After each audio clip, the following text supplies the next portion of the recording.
شامی صاحب، ظاہر ہے پہلے اچکزئی صاحب کا نام آیا تو کہا گیا کہ سیاسی جماعتوں سے وہ مذاکرات کریں گے. پھر اچانک تحریک انصاف نے یو ٹرن لیا. عمران خان صاحب نے کہا کہ فوجی قیادت سے ہی مذاکرات ہوں گے. اچکزئی صاحب ہمارے نمائندہ، فوجی قیادت اپنا نمائندہ دے. پھر بگڑا بچہ والی بات، شدید تنقید. پھر اچانک اب یہ بات کہ جی سیاسی جماعتوں سے ہی مذاکرات ہوں گے. کیا تحریک انصاف فیصلہ نہیں کر پا رہی ہے یا آپ کو کوئی حکمت عملی نظر آتی ہے سارے کے سارے یو ٹرنس کے پیچھے، بیانات دینے اور ایک قدم آگے بڑھنے دو قدم پیچھے جانے میں؟ شاہزیب صاحب شکریہ. دیکھیں کوئی حکمت عملی تو نظر نہیں آتی، بس کنفیوژن نظر آتا ہے، ابہام نظر آتا ہے. فلسفی کو بحث کے اندر خدا ملتا نہیں، ڈور کو سلجھا رہا ہے اور سرا ملتا نہیں. لیکن ایک بات ہے کہ خواہش تو پیدا ہو رہی ہے کہ مذاکرات ہوں. اب کبھی ادھر کی بات ہے، کبھی ادھر کی بات ہے. اب یہ جو الائنس بنا ہے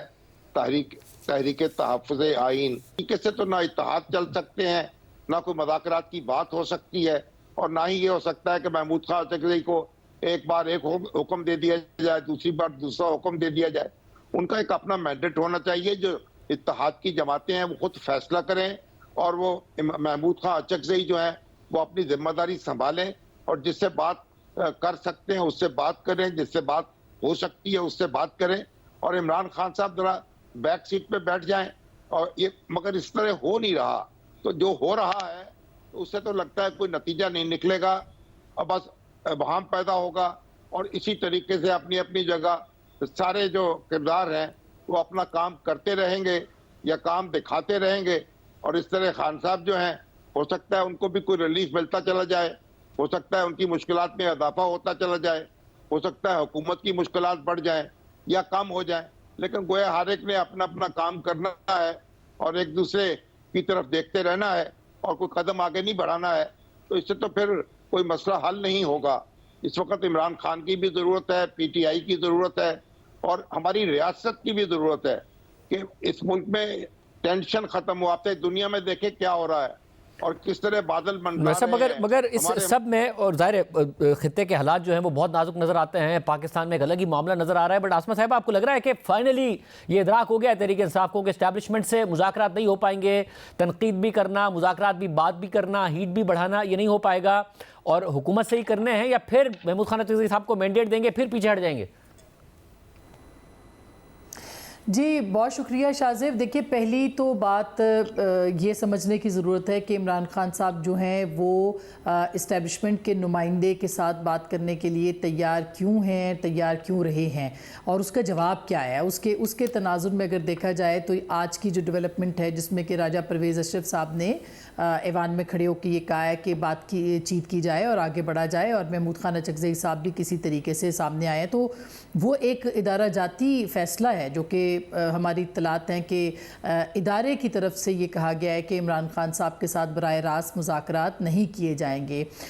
جو کہ ان کی پیشکش تھی اس کے بعد. تو لہٰذا ایک وہ دروازہ جو ہے وہ بند ہوا ہے، اور اس دروازے کو کھولنے کے لیے اور اس اپرچونٹی کو اویل کرنے کے لیے ظاہر ہے کہ ریاست انٹرسٹڈ ضرور ہے کہ اگر ہم براہ راست بات نہیں کریں گے تو پھر کسی نہ کسی کو بات کرنا ہے، اور وہ حکومت ہو سکتی ہے. اب یہ جو صورتحال ہے اس پہ پاکستان تحریک انصاف کہاں سٹینڈ کرتی ہے، محمود خان اچکزئی صاحب کہاں سٹینڈ کرتے ہیں، اور وہ جو الائنس جس کی کہ ابھی شامی صاحب بھی بات کر رہے تھے، جس کا ابھی تک کوئی ایک اجلاس بھی اس طرح سے نہیں ہو پایا جو ڈٹرمن کرے کہ شرائط کیا ہیں، کنڈیشنز کیا ہیں اور کس طرح سے آگے بڑھنا ہے، وہ کس جہت کے اندر جو ہے وہ آگے جائے گا. تو سب سے بڑا کنفیوژن تو پاکستان تحریک انصاف کے بہاف پہ ہے. ابھی بیرسٹر گوہر کی آپ بات سنا رہے تھے، وہ یہ کہتے ہیں کہ اچکزئی صاحب کے پاس پورا مینڈیٹ ہے، وہ بات کریں. وہ کیا بات کریں، وہ کیا بات کریں گے؟ ان کے پاس گارنٹی کیا ہے کہ اگر وہ کوئی بات مانتے ہیں، منواتے ہیں، تو عمران خان صاحب اس کے اوپر کھڑے رہیں گے اور اس بات کو تسلیم کر کے آگے بڑھیں گے؟ ان کے پاس کیا گارنٹی ہے کہ شرائط جو ہیں وہ عمران خان صاحب کی رہائی سے آگے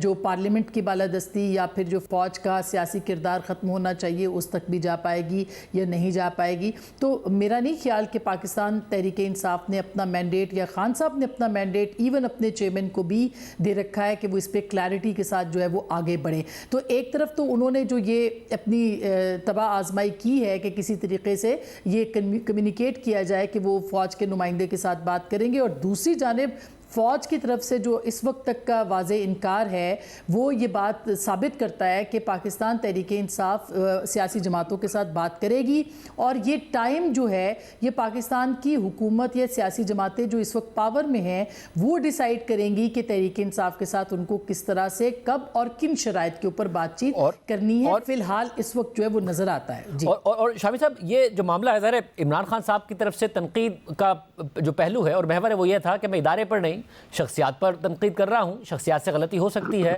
ادارے کی طرف سے جواب یہ آ رہا تھا کہ جی شخص کوئی نہیں ہے، ہم ادارے کے طور پر لے رہے ہیں، اور ظاہر ہے پھر اس کو انتشاری ٹولہ قرار دیا جا رہا تھا۔ خان صاحب کیا کامیاب نہیں ہوئے اپنے حکمت عملی میں، یا پھر آہستہ آہستہ وہ کامیابی کی طرف بڑھ رہے ہیں؟ دیکھیے، جہاں تک شخصیات کا تعلق ہے تو جو فوج کا ادارہ ہے اس کے حوالے سے تو یہ بات نہیں کی جا سکتی۔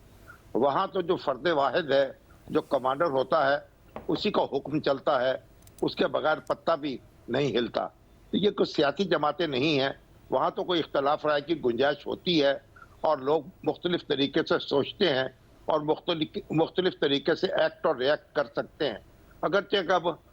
ہماری اپنی سیاسی جماعتوں میں اس کی گنجائش بھی بہت کم رہ گئی ہے، اس کے باوجود سیاسی جماعتوں کا نظم ایک اور طرح کا ہے اور ہماری فوج کا نظم ایک اور طرح کا ہے۔ تو یہاں آپ کہیں کہ اگر آپ سپہ سالار کو نشانہ بنائیں گے تو فوج کو نشانہ نہیں بنائیں گے۔ سپہ سالار اور فوج جو ہے ایک دوسرے سے الگ نہیں ہوتی، وہ سپاہ بھی ہے اور سالار بھی ہے، وہ دونوں کو آپ اکٹھا رکھتے ہیں اور اکٹھا ہی ان سے ڈیل کرتے ہیں۔ ہاں، اگر مارشاء اللہ لگا ہو اور فوجی قیادت نے ملک کو سنبھالا ہوا ہو تو پھر آپ ایک مختلف بات کر سکتے ہیں۔ تو اس وقت تو جو حکومت قائم ہے اور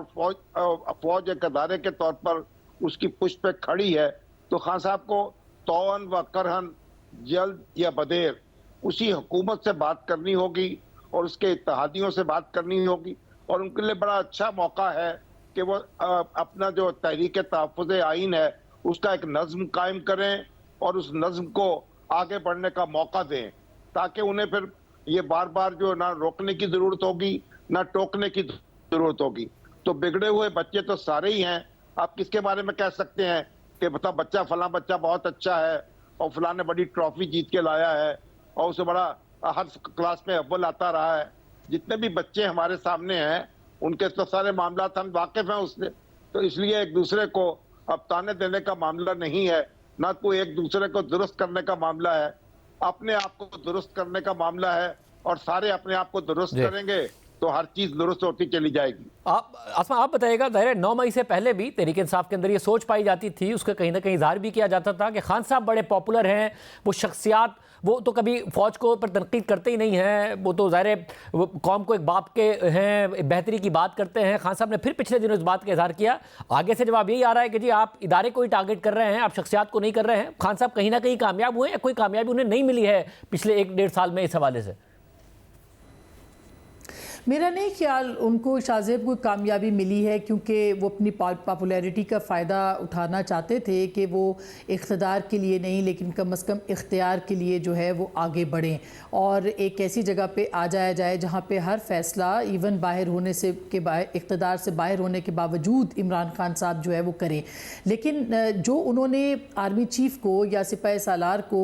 جس طرح سے ٹارگٹ کیا، ان کا یہ خیال تھا کہ ان کی جو سپورٹ ادارے کے اندر ہو سکتی ہے وہ شاید ان کو کوئی فائدہ مند ان کے لیے ہوگی، لیکن آہستہ آہستہ ان کو اب یہ ریئلائز ہو گیا ہے کہ آرمی جو ہے اس کے اندر کمانڈ، جو بھی بات ہو رہی تھی کہ کمانڈ بہت مضبوط ہے اور ان کو شاید خاطر خواہ جو کامیابی ہے وہاں پہ نہیں ہو سکتی، اور انہوں نے جو تنہا کرنے کی کوشش کی ہے الٹا اس کا ان کو نقصان ہوا ہے کہ اب ان کی جماعت کے اندر بھی جو ہے یہ آوازیں اٹھ رہی ہیں کہ آپ اسٹیبلشمنٹ کے ساتھ جو ہے وہ بات کریں اور راہ و رسم جو ہے وہ بڑھائیں۔ تو میرا خیال ہے ایک تو وہ مکمل ان کا جو ایک انڈرسٹینڈنگ وہاں سے ان کو نہ سمجھے کہ ہو گئی ہے، کہ پہلے یہ تاثر ضرور موجود تھا کہ کہیں نہ کہیں کچھ ریٹائرڈ لوگ ہیں یا کچھ ان کو سپورٹ موجود ہے، وہ جب ان کی امید ختم ہوئی ہے تو اس کے بعد انہوں نے یہ کہا ہے کہ میں فوج کے ساتھ جو ہے وہ بات کرنا چاہتا ہوں۔ تو اب اگر اس کو دیکھا جائے تو عمران خان صاحب کی جو اسٹریٹجی تھی کہ وہ آپ مقبولیت کے ساتھ جو ہے وہ قبولیت کریں یا پاور ٹاکس ٹو پاور، تو میرا خیال ہے کہ اس میں سرے دست ان کو کامیابی نہیں ملی ہے، اسی وجہ سے وہ جو ہے وہ انہوں نے کہا کہ نمائندہ مقرر کرے، وہ نمائندے کے ساتھ بات کرنے کے لیے تیار ہے، مگر مجھے لگتا ہے کہ آہستہ آہستہ اس ریئلائزیشن کے بعد عمران خان صاحب جو ہیں وہ سیاسی قوتوں کے ساتھ بھی بات کرنے کے لیے تیار ہو جائیں گے۔ لیکن آج بھی جو محمود خان اچکزئی کی بات آپ سنوا رہے تھے، جو قومی حکومت بنانے اور اس کے بعد الیکشن میں جانے کی بات کر رہے ہیں، یہ ایک نئی بات ہے، اور اس نئی بات کے اوپر جو ہے اگر حالات جو کہ سر دست نظر نہیں آ رہا، لیکن اگر حالات اس طرف گئے کہ جہاں پہ حکومت یا ریاست کو یہ فیصلہ کرنا ہے کہ آپ کو نیگوشیٹ کر کے کسی ایک جگہ جانا ہے، تو شاید اس معاملے کے اوپر بات ہو، لیکن سر دست لگتا نہیں ہے کہ حکومت جو ہے اس کے ساتھ اس وقت کی اسٹیبلشمنٹ نہیں ہے۔ تو میرا خیال ہے کہ عمران خان صاحب کو بالآخر سیاسی جماعتوں کے ساتھ ہی بات کرنا ہے، پارلیمانی کمیٹی کے اندر ہی بات کرنا ہے، پارلیمنٹ کے ساتھ ہی بات کرنا ہے، جو نظر آ رہا ہے۔